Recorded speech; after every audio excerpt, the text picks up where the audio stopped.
ورحمۃ اللہ وبرکاتہ۔ بسم اللہ الرحمن الرحیم، والصلاة والسلام علی رسولہ الکریم وعلی آلہ وصحبہ اجمعین۔ اللہ تعالیٰ کے محبوب صلی اللہ علیہ وسلم کا فرمان ہے، ترکتکم علی محجۃ بیضاء لیلہا کنہارہا لا یزیغ عنہا الا ہالک۔ میں تمہیں ایک روشن راستے پر چھوڑ کے جا رہا ہوں، جس میں رات بھی دن کی طرح ہے، کہ اس کی رات میں بھی روشنی ہے، اس کے دن میں بھی روشنی ہے۔ اس راستے میں اندھیرا نہیں، یعنی کوئی گم ہو جانے والی بات نہیں، گمراہ ہونے والی بات نہیں۔ ہاں، جو اس راستے سے ہٹے گا وہ ہلاک ہو جائے گا۔ لا یزیغ عنہا الا ہالک، جو میرے بتائے راستے سے ہٹے گا وہ ضرور ہلاک ہوگا۔ تو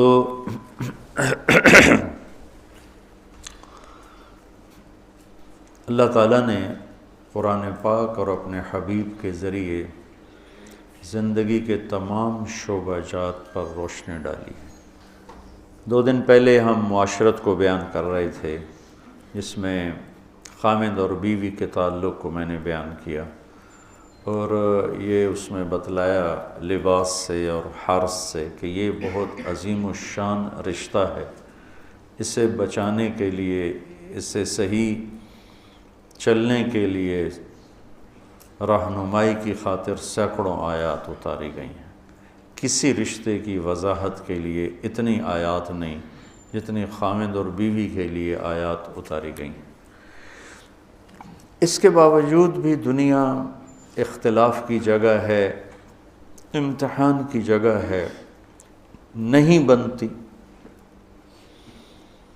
تو پھر جدائی کا بھی طریقہ اللہ تعالیٰ نے ہمیں بتایا کہ اگر نہیں بن رہی تو جدا کیسے ہونا ہے۔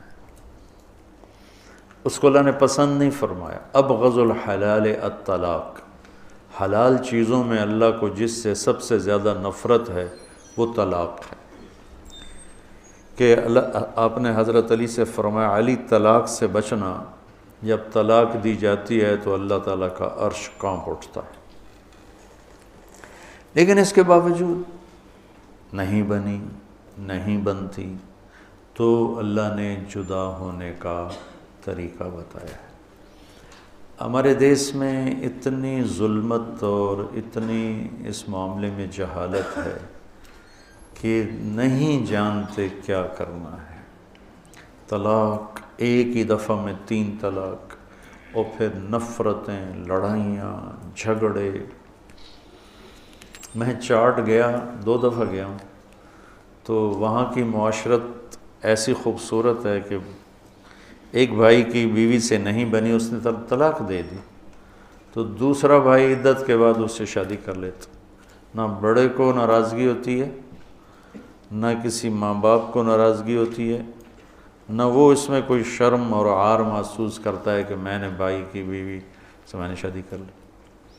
اور مولوی امین ہے، وہاں رائے سے پڑھے، وہاں ہوتے ہیں، مفتی ہیں، اب تو سوڈان چلے گئے، کہ مولانا صاحب یہاں 8 بچوں کی ماں بیوہ ہو جائے یا طلاق ہو جائے، عدت ختم ہوتی اس کی شادی ہو جاتی۔ یہاں کوئی مسئلہ ہی نہیں ہے مطلقہ کی شادی کا اور بیوہ کی شادی کا، اور طلاق ہو جائے تو کوئی نفرت، کوئی لڑائی، کوئی جھگڑا نہیں۔ ایک تو یہ ہے نبھانا چاہیے، اور آخر حد تک نبھانا چاہیے۔ دوسرا یہ ہے کہ نہیں نبھ رہا رشتہ، تو ہمارے ماحول میں یہ ہے نبھاؤ۔ ہمارے خاندان میں طلاق نہیں ہوتی، نبھاؤ۔ جیسے بچوں کی خاطر قربانی دو، لڑکیوں سے کہا جاتا ہے بچوں کی خاطر قربانی دو، بچے رول جائیں گے، نبھاؤ۔ وہ روتی ہے، پیٹتی ہے کہ میرا نہیں گزارا ہوتا، مجھے ذلیل کیا جاتا ہے، نہیں نبھاؤ۔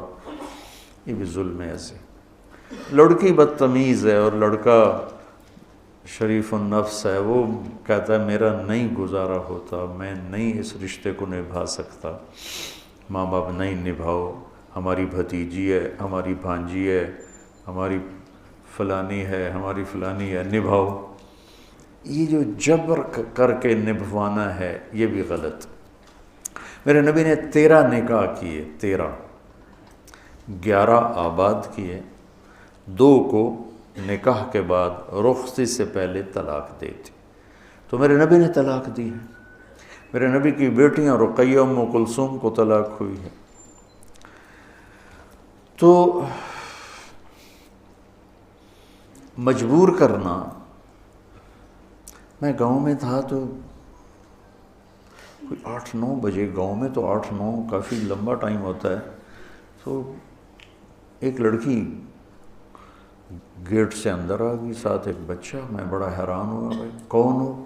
کہ میں جھنگ سے آئی ہوں۔ یہاں کیا کرنے آئی ہو؟ کہ میری جان بچاؤ۔ کیا ہوا ہے؟ کہ میرا خامند روزانہ مجھے مارتا ہے، کوئی دن خالی نہیں جاتا، میں ماں باپ سے کہتی ہوں میرا گزارا نہیں، مجھے طلاق لے دو، وہ کہتا ہم تمہیں قتل کر دیں گے اگر تو نے طلاق کا نام لیا، اسی کے ساتھ گزارا کرو، تو اب اللہ کے واسطے میری جان چھڑا دو، میرے ماں باپ سے کہو مجھے یوں روزانہ ذبح ہونے سے بچا لیں۔ یہ نمونے بھی ہیں، یہ بھی غلط ہے۔ اللہ نے طلاق رکھا اس لیے ہے کہ اگر لڑکی کا گزارا نہیں ہو رہا، ٹھیک ہے، وہ کہتی ہے ابا میرا گزارا نہیں ہے، میں نہیں چل سکتی، اچھا بیٹا طلاق لے لیتے۔ جلدی بھی نہیں کرنی چاہیے، اور جو ہو رہا ہے نہیں نبھاؤ نہیں نبھاؤ نہیں نبھاؤ، یہ بھی نہیں کرنا چاہیے۔ خاص طور پر ہمارے دیہاتوں میں نا، اور ہمارے جو ذمہ دار گھرانے ہیں ان میں ہو جانا شادی، اب طلاق نہیں ہو سکتی، وہ ساری زندگی ان کی نہ بنے، ایک دوسرے کو ڈنڈے ماریں، گالیاں دیں، طلاق نہیں دینی۔ وہ لڑکی کی زندگی الگ برباد ہو جاتی ہے اور لڑکے کی زندگی الگ برباد ہو جاتی ہے، اور ساری زندگی ان میں نباہ نہیں ہوتا، اور صرف طلاق کے لفظ سے بچنے کے لیے 2 زندگیوں کو برباد کر دیتے، اپنی انانیت پر اس کو قربان کر دیتے۔ تو نبیوں نے طلاق دی، اسماعیل علیہ السلام نے طلاق دی، اور نباہ کے واقعات، دونوں واقعات موجود۔ نوح علیہ السلام کی بیوی کافر تھی، طلاق نہیں دی، نباہ کیا ہے۔ لوط علیہ السلام کی بیوی کافر تھی، طلاق نہیں دی، نباہ کیا ہے۔ اسماعیل علیہ السلام کو اشارہ کر گئے ابراہیم علیہ السلام کے چوکھٹ بدل لو، انہوں نے طلاق دے دی۔ تو یہ دونوں طرح کے واقعات موجود ہیں۔